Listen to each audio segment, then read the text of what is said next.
market and the economy. Today we're supposed to have Mr. Bola Jomale, the Managing Director of NSD PLC. But this period, of course, he had to tend to a very urgent emergency, and we hope to feature him in subsequent editions.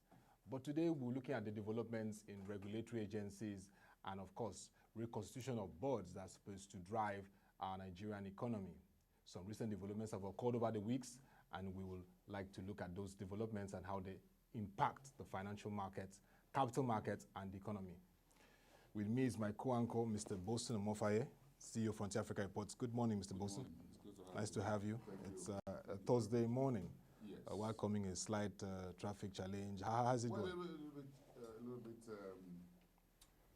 easier today because it's the market environment today. But yesterday, Wednesday, was an anticlimax from sunrise to sunset. But again, let's just move on. Yeah, It's all the fallout of the virus lockdown and how folks are trying to find their daily bread, go to work, return home, try to beat the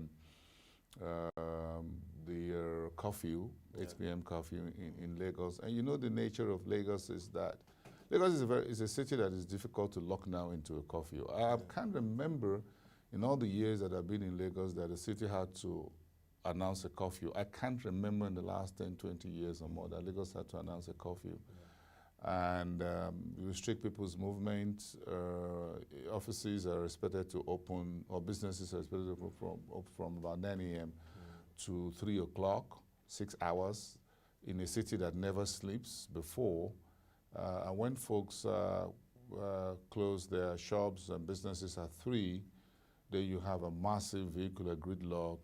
How do people get home within those 5-hour period? And then under normal circumstances, we spend 3-4 hours in traffic in Lagos.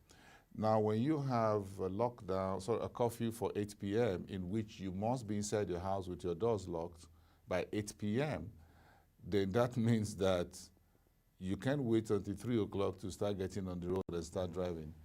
So you find this. Then you find a lot of vehicular activities, articulated vehicles, trucks, what have you. They all coming in because they want to do the logistics, for example. So you find them also clogging the roads.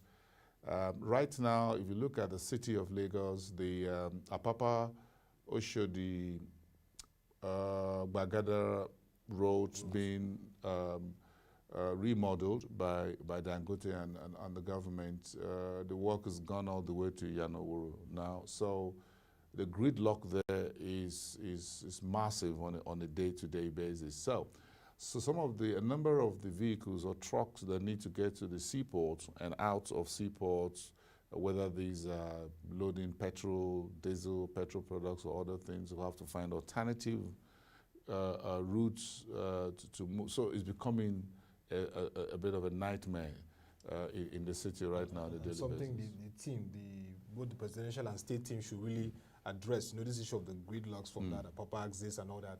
It's been something that they've always been working on, and it's very important. It's tough right now to be able to go to work at 9 and come and close at 3 and get at home.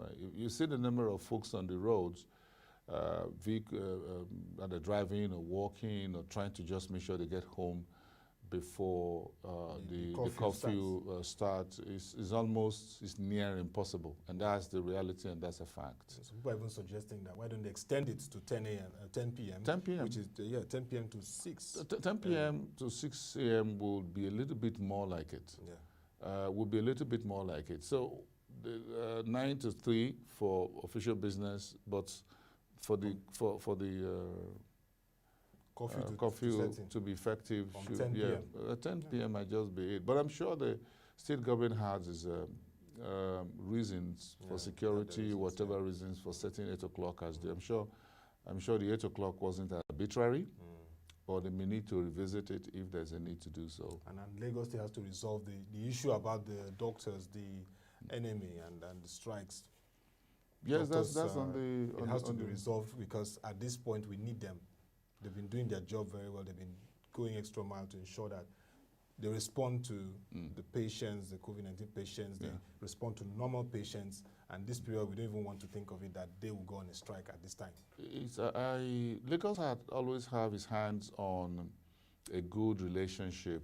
Lagos had been one of the best states in Nigeria when it comes to labor relations, whether it's with the judiciary or with doctors or teachers and all of that. I think since 1999 to date, give that to Lagos State, the various administrations from Bola Tinubu to the current administration about how to handle labor. Lagos had been less restive than others. There had always been a way of managing it. I don't know whether the state has a lot of money. Maybe that was why. But I think beyond just having a pot of money and being Nigeria's economic underbelly, the state also have had the fortune of having good administrators as chief executives or governors, as you want to put them, over time, over the last 21 years. So I give that to Lagos State. So this one, I'm sure, will be resolved. Lagos have always found a way of resolving issues with various labor groups. And for this time, the enemy, we need the enemies, the doctors, the nurses, other health workers, not just for this pandemic, but for the pandemic that we don't know. And for the existing pandemic we have, malaria, tuberculosis, Lassa fever, and all of that. We have a whole pandemic already before the COVID-19. We have a basket of it that we battle on a daily basis. So they've always been on their toes over time. This COVID-19 just seemed to elevate things to a totally different level for the health workers, especially the doctors. But give it to them, they've always been there saving lives and making sure that things don't go out of hand. They are the unseen hand sometimes behind what goes on in our daily lives. We don't know how good they're taking things for us. We appreciate the role of the security agencies enforcing this, but we just want them to always understand those that are essential duties from the medical doctors, that's the medical health workers, down to even the media. They should be understanding of their roles, and when they put that proper identification, there should be no challenging. I agree with you. I also appreciate what some of our colleagues are doing in the media, on radio. They also, I think we're all working in the same direction. That's good. Definitely. So, Mr. Boson, let's go to the first major developments. I mean, a lot of capital markets players, the capital markets correspondents, the entire ecosystem received that news. The president sent the name of Lamido Yuguda to the National Assembly for confirmation as the Director General of the Security and Exchange Commission, taking over fully from Mr. Mano Guazo and also from the Acting Director General, Ms. Mary Uduk. That, to show you how important that news is, on our site in ProShare, it has over 5,000 reads within the span of 24 hours. Shows you how very important such information comes into the capital market. So first, when we look at the background of the Security and Exchange Commission, almost a decade ago, you contributed to it when ProShare wrote about the memo to the market in terms of the structure, how the Security and Exchange Commission leadership, be rather leadership and enabler to the capital market. If you could give us some brief insight into that whole memo. Well, that memo to the market came after the events of, I think it was August 2010, with the change of leadership at the Nigerian Stock Exchange back then.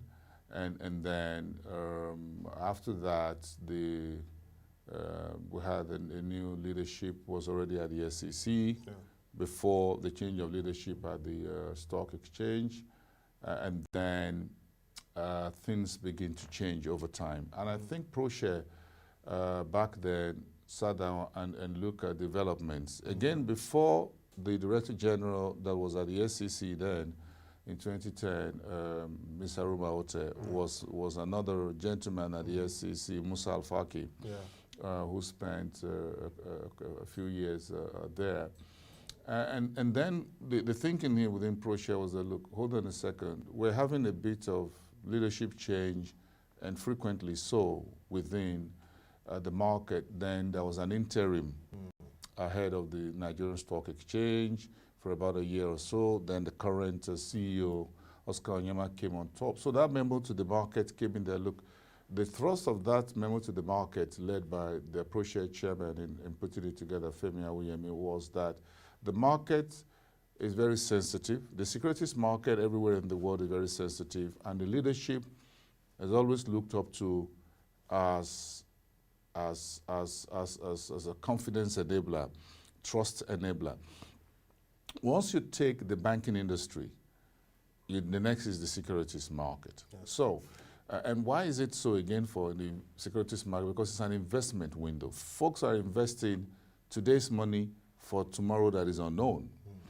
You're taking people's pensions, PFAs, and insurance money and annuities, you're putting them in the securities market, whether you're doing bond, treasury bills, mutual funds, or managed funds, or you're doing vanilla equities. So you're putting the entire future. Then the government is borrowing through the same market. The market also provides a window for corporates within the country to do foreign listings and do international borrowings via Eurobonds. So the market's leadership, therefore, is not something that you toy with. It should not be politics and politicking and politricking should not be allowed to eat into the leadership of the financial markets. The moment you find the leadership change once you have a very high mortality rate. Right now, it looks like the Nigerian Securities and Exchange Commission is having a high level of mortality rate. If you average it over the last 10 years, we've had about 5 director generals or head of that organization. That's an average of about 1 person for 2 years, every 2 years. That turnaround is too high, is not acceptable. For the apex regulator. For an agency sitting at the top of about 4 or 5 registered and licensed exchanges, thousands and thousands of market professionals, performs oversight functions, including leadership, including listed companies or issuers, including, by extension, a number of government agencies, which include the Central Bank, the Debt Management Office, working hand in hand, including the Ministry of Finance. So it's something we need to have a very second thought about, again, very carefully, as we step in to have another Director General for the SEC. All of us should reflect very deeply, and this includes, with due respect, His Excellency, the President of the Federal Republic of Nigeria and the Commander-in-Chief. It is not something to be taken very lightly. The same way you don't take very lightly the appointment of who heads the Central Bank of Nigeria, or any central bank for that matter, in any country, globally speaking. Who we put there. You don't monetary policy, like Mr. Bismarck Rwani, the CEO of Financial Derivatives, said monetary policy can wipe off lives if not properly. So you don't put you don't just change the head or the board of such institutions. You need to be very careful. It needs to be given advanced thought. Why are we taking this man or woman out, and why are we bringing in the next individual? What do we intend for him to achieve? Now look at where we are. Ms. Aroma Ote, with the tenure she served, brilliantly put together an NCM roadmap, which was a fallout of the mess that we had in 2008, the financial market of 2008, and the entire mess. And she came into the middle of that mess, and she did her best and put together a 10-year capital market master plan. Now, that master plan is on motion, but we'll keep having different director generals of the SEC who's going to midwife this same document. How does that work out? How do you give confidence to the market professionals, the various organizations, institutions, both here and globally? We just became the outgoing SEC acting director general, Mary Uduk, just became the head of AMAC, Africa, Middle East, and region for the IOSCO. Now we just changed her. The question is, so they're going to be asking themselves, what are these folks doing in Nigeria? Hold on a second. What's happening in Nigeria? Number 2, apart from the NCM, which is the capital market roadmap, you can always hand over the document. Market professionals and investors want confidence in which the man or the woman sitting at the head of the table, when you're doing the capital markets committee, or is appearing on CMC. television or CMC or whatever, it's not that you're looking at him or her and saying, are you sure he's going to be there in the next 6 months or 1 year? Will someone else come in and begin to tweak things in a different way? We need to be very careful with these very sensitive institutions, because it's not just enough to change the Director General, change executive commissioners, whatever, but because those who are watching, investors are reading not just the person who is taking the office, what implication, how do you read? And you just talk about the pro-share. As soon as that news came out, you have thousands reading it up. Yeah. That means investors from around the world, foreign portfolio investors are saying, Africa, Middle East, across the world. Across the world, even in developed markets. What's happening. Yes. Who is this new gentleman? Why is Mr. President changing the guards at the SEC at this point? Now, these will be questions they'll be asking. Now we're in the middle of a global storm of COVID-19. We've been talking for the last how many weeks about foreign portfolio investment, foreign direct investment, and all of that. Okay, we're going to continue to do borrowings. There are programs on ground. Yes, the new DG will come in and continue those ones, but it does not give serious confidence. Let me just say this. If you go to a school at both the, I'm not talking about universities now, if you go to the elementary and college, and almost every month or other month you come in, you find there's a new school principal or so. You begin to question, hold on, is everything okay with this school? Right? I mean, every year you just say a new principal. Yeah, you just say a new principal just come in and say, hold on, where is the stability? If it happens within a bank, for example, you're going to put a very serious question mark on that. So the market is not a place where you just you remove this, put this there, take this one out and put another one there. If you have a bank in which in 10 years period, the bank has had about 10 managing directors, hold on a second. With due respect, you want to become like Savannah Bank? I'm sorry, in the early 2000s. Yes, Savannah Bank was changing managing directors almost every 6 months at a point. They brought a German, then they brought another person. Almost every 6 months, there was a lot of board ranklings and board fighting and all of that. But that's history for those on Broad Street. But again, those who know that one of the things that you give to, look at GT Bank, for example, and look at Zenith Bank, for example, then look at Access Bank. You find, then UBA, you find stability in terms of making sure, the chairman and the CEOs, you don't just rock the boat. Since GT Bank came into existence, they've had just about 3 CEOs in about 20, 25 years of life. Just about 3. And there's still stability. And it's still, yes. So you can't have the head, therefore, of a Securities and Exchange Commission. It's the entire financial system that you call the SEC, including microfinance, including microcredit, including M&As, mergers and acquisitions, or the part of that goes now to the FCCPC, Consumer Protection and all what have you. You have the SEC at the heart of everything that is money, everything called deals. That is your SEC. It is not an institution that the leadership change should be frequent like a musical chair. No, it shouldn't. So right now, I don't know how we're going to explain this to the international community and the local markets. We have this virus pandemic on our hands, and we have so many firewood, woods in the fire, to use a local phraseology here, that we need to focus on.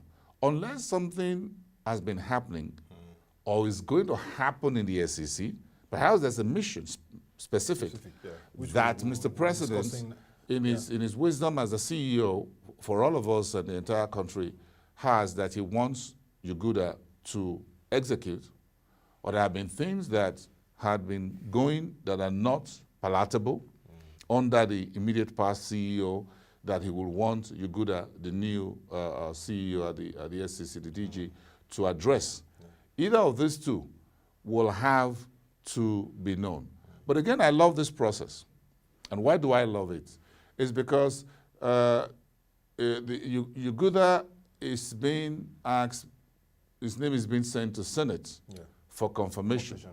So that shows that process of doing things is commendable, It's a thumbs up from Mr. President. They'll go through it. Yes. So it's not just a function of just ask Mary Uduk to step aside, or just ask someone to just go in there and sit down. Yeah. So this is good. I love it that Mr. President is saying, send his name there, verify him, due diligence on him. This is my candidate that I think should be there. Then the Senate will have his day before the upper legislative house, and they will decide. Then the other commissioners also will be working with him. I hope. So which means that Yuguda, if he clears up at Senate, will be a full-time Director General of the SEC. Yeah. That is good as it gets through the front door. What happens thereafter is a different issue. Now, this administration has about 4 years or thereabout to go. Yeah. So we hope this change of leadership in SEC will not be upturned when another administration comes in 2023. Because between now and 2025, which is the timeline for the Capital Market Master Plan to yes, it's 5 years. And so it's 5 years. This particular Director General, yeah, Mr. Yuguda, is very critical to implementing that whole plan. I agree. I hope unless something unusual happens, or what I mean is that unless it does something out of tune with the laws and rules and regulations of the market and what have you, we hope that he will be the one to superintend the market master plan all through to the end. We just hope it is so. We need some stability. We need good men and women in the SEC. And the SEC had been fortunate to have some good director generals. Then you have the executive commissioners as well, who've been holding the agency. Now, how much about Yuguda do we know? Is he a round peg in a round hole? I'm sure that will be the next conversation. And I know analysts and others have been poring over how much of Yuguda do we know? Yeah. Is it going to be a hawk? Is it going to be a dove? Moving That's forward. What they always ask for central bank governors when they come in. Is it a hawk or a dove? The securities market also need to know whether Yuguda is a dove, or is going to be a dove, or is going to be hawkish. The market, the Nigerian securities market is at a very important stage. We're having more than one exchange, so that's good. So we have a number of exchanges. There are a number of initiatives under the NCM roadmap that are currently being implemented. We love it. Yeah. The commodities exchanges, FMDQ is transforming. Yeah. The Nigerian Stock Exchange is going through a demutualization process. They've got a cut okay, so they're good to go. Yeah. So a lot of things, good things are happening at the market front. Yeah. Okay, we don't want to rock that boat by this change of leadership. So we need to be careful about how we handle it. I hope we'll get that very subtle one, because the leadership of SEC is very important. Then we have the market going through fintech revolution as well. And there's a roadmap from SEC Nigeria on fintech. It was launched last year. Mainstream. And that was a game changer. Yeah, and mainstream right now. We're going to see a lot of good things there. You will need to find out what's Yuguda's mindset on that. That is very critical. We have our fingers on the fast forward button. We can't take it off.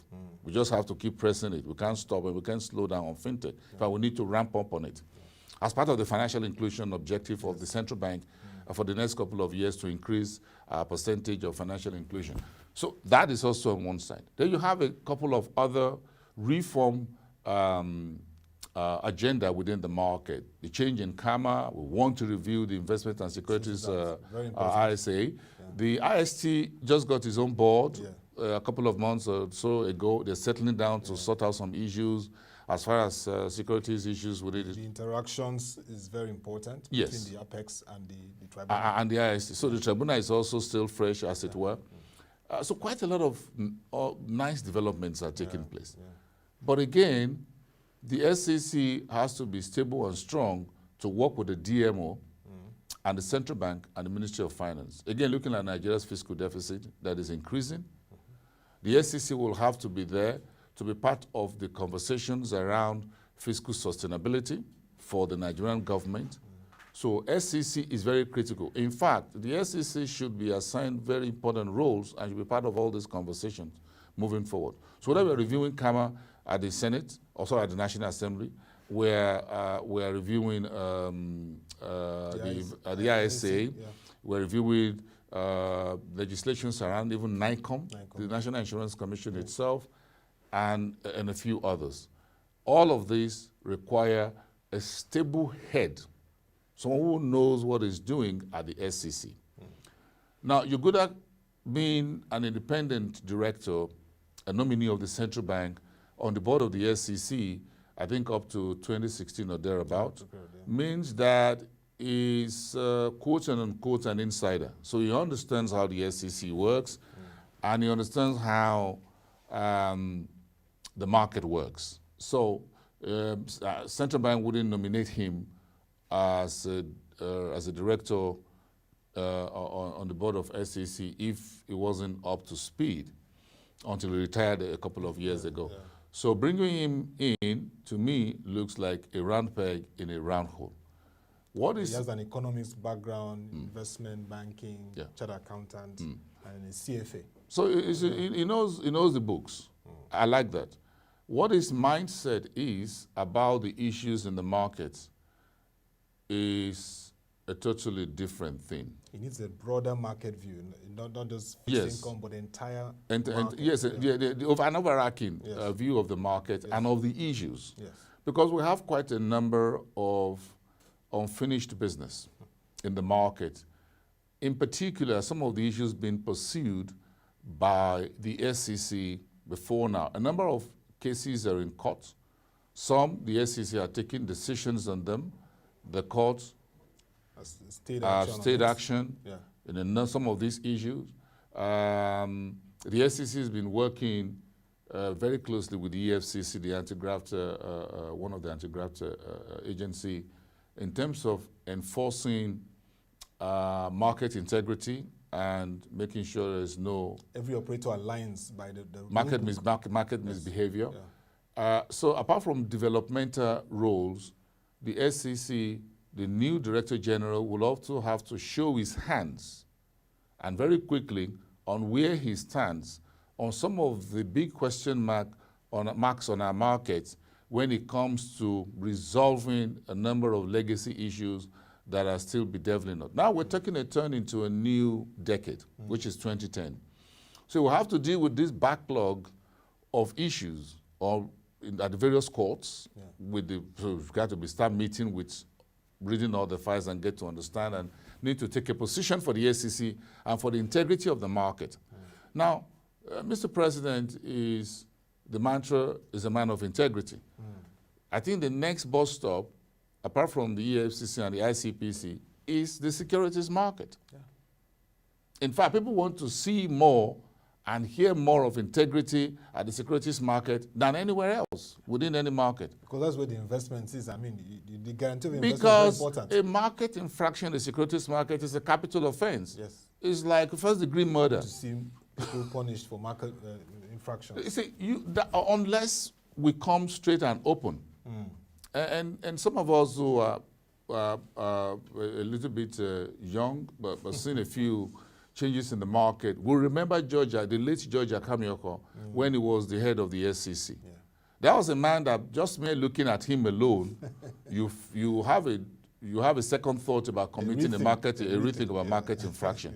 He just stands and you're looking at him alone, you just feel, I think I need to go back and rework this. So we need a Director General at the SEC who is a no-nonsense individual, who plays by the rule. Mind me, I'm not saying someone who is against law and order, okay? But someone who takes the market integrity, transparency, accountability, and the rule of law as a personal creed, and organizationally as well. The SEC needs to be strengthened. The market operators need to know that there's a new sheriff in town. I like that word. The new sheriff is in town. And the issuers themselves, listed companies, whether you're doing bond or you're listing on an exchange or you're doing corporate, whatever, manage funds. And now again, the, what do I call them now? The Ponzi schemers also need to know. They need to invest more in financial. I appreciate what they do, financial literacy, financial education. Yeah. But we need to really. We need to support it. Yes. So we need to see. We need to show his hands in these very critical areas. The market will want someone they can talk to, they have confidence in, but also someone who says, "Sorry, this is the draw the line in the sand, the red line, and you don't cross it." So we need that kind of individual back at the SEC. There's a difference between a central bank governor and the Securities and Exchange Commission Director General. Mr. Bolson, your contribution to that memo, you could talk a bit about what is the template in the U.S. because there were some things highlighted, like if we're trying to follow the U.S. SEC standard, but there's still some underlying issues that has not been really cleared. I mean, when you look at the U.S. now, you see Jerome Powell, the Fed chairman, and then you see Jay Clayton, the U.S. SEC equivalent of DG. I mean, this period of the pandemic, you're seeing advisories from SEC U.S. to MSMEs, like you said, advisories to companies, telling them these are areas to look at, these are not areas you should go. Advisories coming in, then financial education, because in U.S. there's still need for that. I mean, we need to see more of those activities. And when he speaks, you see, he always gives his opinion. He gives analysis. He speaks at fora. So we need to see much of that too. I mean, engaging stakeholders, giving those statements. When he gives those statements, the security market takes caution and they say, oh, this is the direction the SEC head is going. I agree with you. And you can't overemphasize what you've just said. We can't overemphasize it. Now, if you, monetary policy is just next door, or the other side of the coin that you call fiscal policies or fiscal authority. But the one who sees everything is the Securities and Exchange Commission. Okay? Fiscal, monetary, how they all come together. Yeah. Okay? The SEC is one organization that you don't have a duplicate of it. Because the first thing that the SEC does is sitting as a regulator for an industry in which folks are asking people to bring money, and because you're going to invest it, of which you as the asset manager or fund manager or issuer is going to make money, and you promise returns. Now it's different from deposit, in which you deposit $1,000, you write a check the next day, your $1,000 is there for you, maybe with some little interest on it. This is a lot about confidence for the securities market. You say, I'm taking this for 5 years, for 15 years, for 20 years. I promise you XY return. So the guy doesn't go to Bahamas or go to Hawaii, whatever, to go and have nice time with investors' money. I'm building a Ponzi scheme that looks real good. So if you look at the U.S. SEC enforcement, one of the things that the U.S. SEC pride itself in every year, in fact, about 2 weeks ago during this lockdown, there was a news item on Bloomberg that the SEC paid a whistleblower something north of $5 million. Yes. Not one single individual. Yes. The whistleblowing scheme, the whistleblower millions effect is massive of dollars, in terms number of one. That, Number two, making sure that investors get return who had been scammed, get their money back, okay, and get remedy in law, investor protection. So it's not just about the investor protection fund that we have in Nigeria, which is good. I love it. We have the one at the stock exchange and the SEC had one. They're very fantastic. But the US SEC every year publishes, prior to December, I put it on the social media handle, how much recoveries the agency make every year and how much are paid back to investors in millions of dollars, double digits, almost every year. Now, that is one of the things we would love to see in this market. It gives confidence that if this man's phone is stolen, the police reports that they've been able to get his phone back for him. So if you're losing your phone, you have the confidence that the police will get it and return it to you. That's where confidence comes in. So it beholds the SEC, and I want to use the word carefully, the new SEC under this full directorship or director generalship of Yuguda to please take the market and to add what you just said, to flesh it up a bit, be at the forefront of the conversation. With due respect, be at the forefront of critical conversations and communication to the market participants, to issuers. If you look at statements issued so far under this pandemic, the Central Stock Exchange has been doing excellently well. Yeah. The FMDQ has been doing excellently well. The FMDQ has also been communicating. Yeah. Then you find even the NESD. Then you find the SEC making a few statements as well. But again, in critical times and at every point, the SEC will have to show its hands. I mean, the Director General. Look at Godwin Emefiele. He's left, right, here, and center. He's going from farm, from going to hospital, then he's going to isolation centers, then, hold on a second. From rice farm. From 2016. Right from 2015. 2015, yeah, he's been a key driver in this administration. Yes. So some folks will say that's unorthodox. Yes, this is a season of unorthodox. We have a fire on our rooftop. We need to take care of it. If the fiscal authorities are lagging or they are not up to speed, then someone has to pick the ball, because we can't let the ball just lie fallow. Yeah. So someone has to take the reins of leadership at some point, and he enjoys the confidence of Mr. President. The head of the SEC, Yuguda, should also enjoy the confidence of Mr. President. This time around, he is directly nominated by Mr. President. The way Godwin Emefiele of the Central Bank was nominated directly for the second term by the President. By Mr. President, and he enjoyed the full confidence during his first term in office, even though he didn't nominate him. So that is good.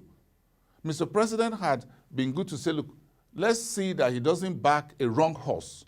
So with the Central Bank and with the SEC, the SEC need to speak to the market, like rightly said in the US. You need to speak to MSMEs. You need to speak to the various segments of the market. At this particular point in time, people want to hear, they want to see the Director General of the SEC on television. We want to see him hold whatever app you're using, conversation with key stakeholders in the market. For example, I want to see the new DG of the SEC as soon as it's cleared to have Oscar Onyema on Zemina, or what's it called, Zoom webinar, whatever. Have Oscar Onyema, Ajomale, Bola Onodele Koko, the guys at FX Commodities and other regulators. Look, we're having a webinar here, you guys. I want to speak with all of you. I want to see that happen. You need to send a message directly to the market that, look, I am in charge. I am here. Let me know what you guys are doing and how we can move forward. We need that conversation. It brings confidence to everyone. It needs to speak to our fiscal space. We need to share his voice and his position and that of the SEC on our debt sustainability and fiscal sustainability issues. It needs to speak directly to the issues of enforcement and other actions within the securities market. So I expect him to hit the ground running and give a lot of life to the SEC and the entire securities market. That is what we expect from a full-time Director General. He needs to take the bull by the horn. And we need to be very decisive when it comes to that. The more you hear from him, the better. Not that he should talk more often or needless or out of way, but hold on a second. If you can't hold him to any strategic statement of policies, actions, or intent, then it's like the SEC is taking the back seat and allowing the market professionals to go ahead and do whatever they like. Okay? And that will not be good. So, so just a little bit at the central bank. You have the CMC. Now we haven't been able to hold the CMC. Yeah, because of the pandemic. Because of the pandemic. So how soon are we going to hold the next capital market committee meeting? Can we do it virtually? Via some app. Is it possible?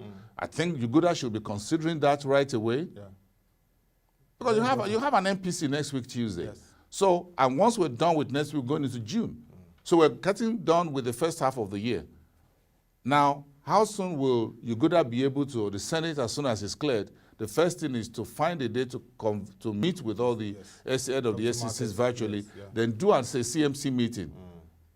Let's see how many market institutions will be able to join via the virtual window infrastructure and have a conversation. No matter, even if it's just 20, 50 that can join, that will be fine.